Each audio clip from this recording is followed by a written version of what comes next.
because of the US, Iran, Israel debacle. Reality is that it's going to be very tough for Kenyans. And out of the fuel concerns as well that we have seen in terms of procurement processes, Kenyans have lost the confidence, in the government. And therefore, the conversation yesterday was, how can we get, the Kenyans to have confidence again in the government, especially when it comes to these concerns of fuel crisis. That is right after, the CS for the question of energy had to go to Parliament to try and explain some few things here and there, unfortunately highlighting that at some point in time he wasn't aware of all this that was going on until about the 30th of March. You are, and forgive me if I'm wrong, a proponent of, just how the government is carrying the day. What do you make of the situation on the question of fuel today? Wakili. Yeah, the announcement yesterday is definitely a shock. It is not only a pump shock. It is going to translate to food price, to transport costs, to production costs in industries, to the prices of agricultural goods.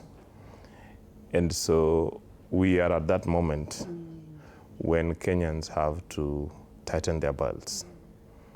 And it is an issue in which every country around the world is grappling with. Not only those who depend on imports of fuel, but even fuel producers. Nigeria's economy is in a mess, despite the fact that Nigeria is, an oil-producing country. Their, fuel price has gone up between 50 and 70%.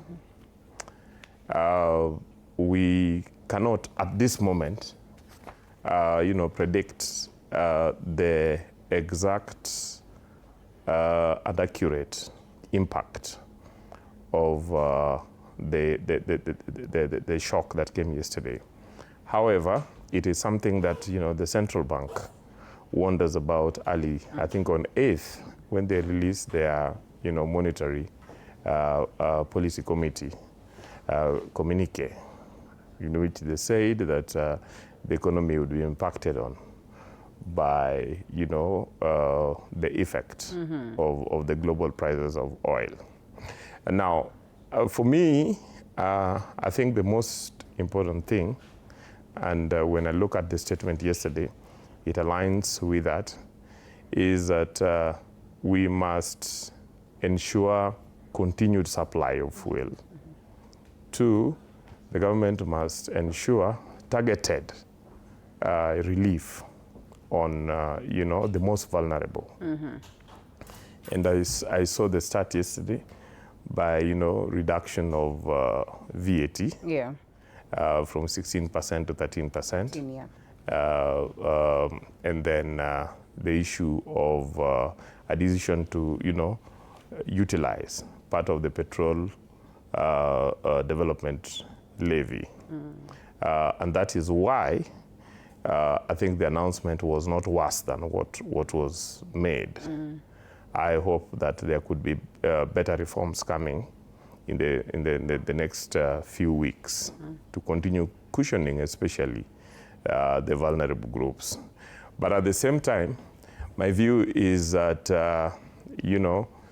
this is the moment when the government must ensure that all the processes and decision-making are as transparent as possible and as inclusive as possible, so that Kenyans understand during such a crisis. Right. It is important not to ensure that citizens understand the difficulty, and citizens understand that the government is doing all they can. Finally, I want to take it away from you, and then I come back. Just one point. finally, that there should be enforcement of the regulations. Okay. And the punishment where policies are not aligned to.